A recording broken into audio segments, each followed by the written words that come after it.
Good morning guys, welcome back. I hope you had a Merry Christmas and a happy holiday. Thank you so much for all your really nice and kind comments on the channel with this video about this bike. I love reading your comments, so thank you very much. I really appreciate it. Well, here it is.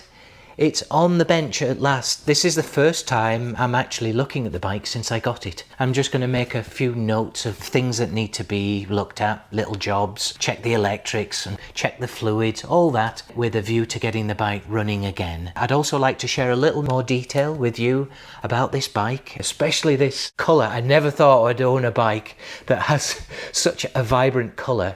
I normally just have black and gold bikes. And by the way, that's the secret, you know, for having more bikes in your garage.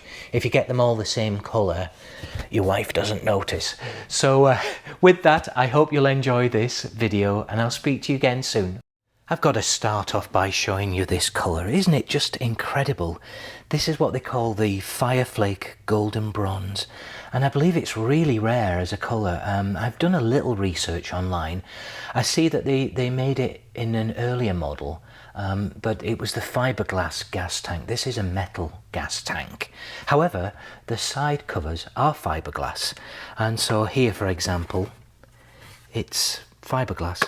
This is the little tool pocket, the tool wallet. But yeah, I mean, it's pretty crude, isn't it, on the back? But the quality of that paint is just amazing, isn't it? Look at that Fireflake. That's a deep Fireflake if ever you saw one. And this is untouched. I haven't touched it at all. What I am planning on doing is taking this, the other side panel, and the tank over to my friend Rob and ask if he could give me some of his professional advice on just cleaning this, not polishing it, and not putting any clear coat on or anything like that, just bringing some of that luster back. Not that it needs it. I mean, it's just incredible, the depth of that flake on that paint. And then again, here on the right hand side, the paintwork is just as good, just as vibrant, with this real heavy metal flake. And then the pinstripes are hand painted on both the side covers and the gas tank, and the 850 Commando is obviously a decal that would have been original as well.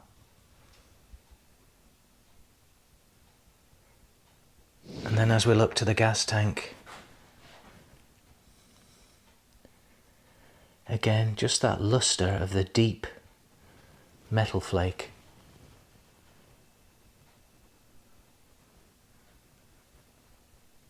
This is the right hand side. There's a slight crease that you can probably make out from different angles in the tank there. I'm not worrying about that at all. Again, the pinstriping is hand painted.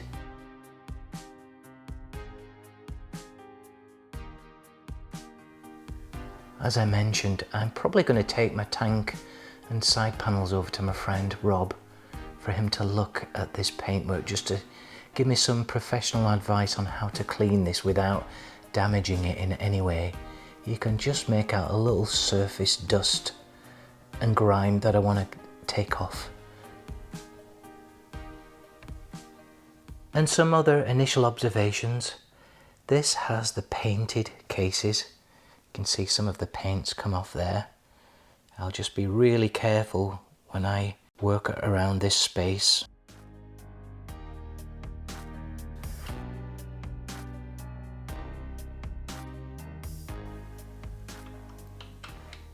Another interesting observation are these mufflers, these silencers.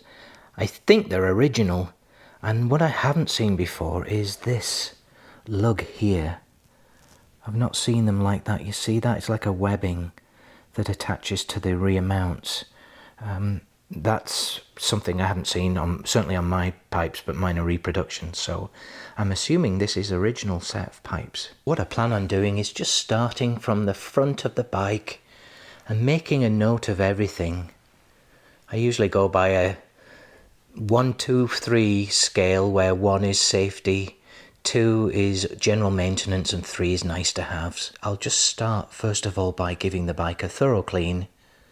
As I mentioned, I'm not going to polish it in any way. Don't want it too shiny. I'd like it to look just like this but clean. I will probably be taking the carburetors off at some point. In that first video you'll notice it wasn't idling very well, and so it just needs a little attention here and there. But nothing major at all so far. And the chrome seems to be in very good condition, just a little tarnished and dusty after all these years.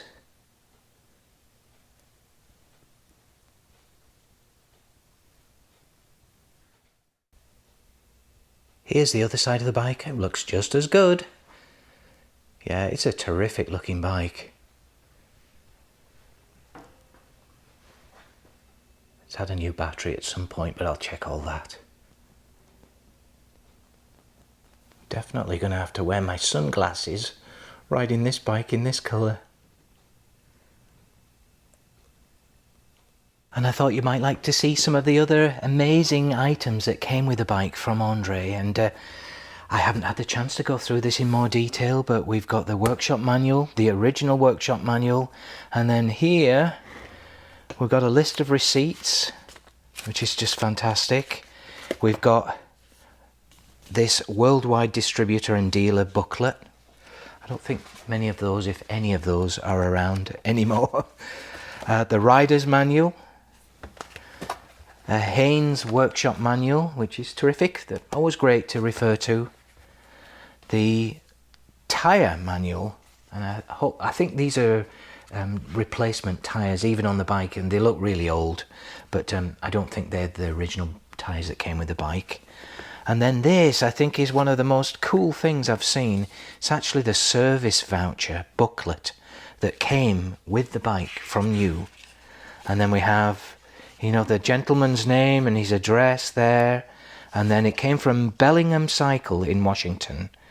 There's the serial number, and then charts, and then the routine service vouchers.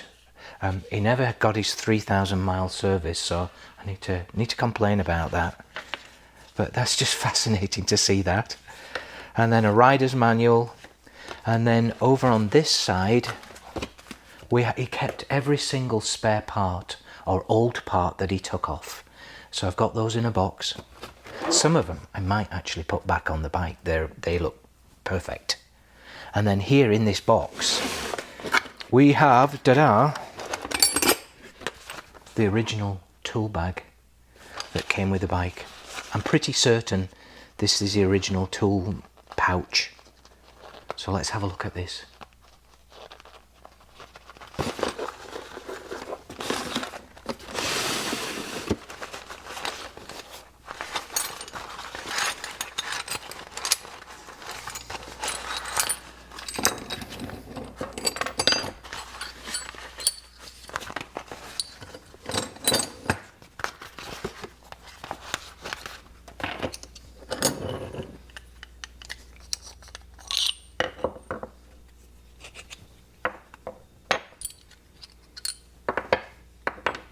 I'd appreciate your thoughts if you think this is the original kit. Can't see why it wouldn't be. Perhaps there's one or two extra tools in here, or perhaps one or two missing, but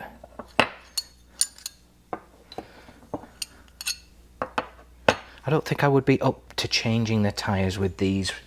These days, it's a different world now, isn't it? So there it is. There's the toolkit as I see it. And again, if you have any thoughts as to whether this is original or just a made-up toolkit, please let me know. Andre also gave me some tools as well. Nice socket set there from Brit Tool. That's excellent, and these are very, very nice. Got a set of snap-on British Standard Whitworth spanners or wrenches. I'm very, very happy with those. They are beautiful. They look brand new. They're just gorgeous. So they'll get pride of place in my tool drawer. And then just quite a few spares, if you can see them there.